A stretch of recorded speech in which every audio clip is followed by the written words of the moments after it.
Delivery ছিল। আজকের delivery item ছিল মাছের কাবাব। এত গরম, প্রচণ্ড গরম পড়ছে। এই গরমের মধ্যে আপনার ডেলিভারি দিতে যায় আসলে প্রচুর গরম লাগে গেছে, ঘেমে ঘুমে অস্থির।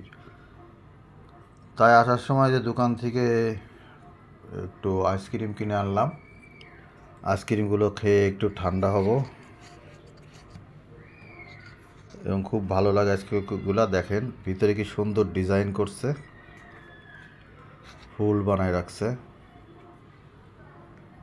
এই আইসক্রিমগুলো খাইলে হয়তো একটু ঠান্ডা হবে শরীরটা।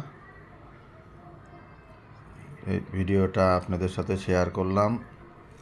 কেমন লাগলো দেখে কমেন্টস করবেন, লাইক দিবেন এবং শেয়ার করবেন। সবাই ভালো থাকবেন। আল্লাহ হাফেজ।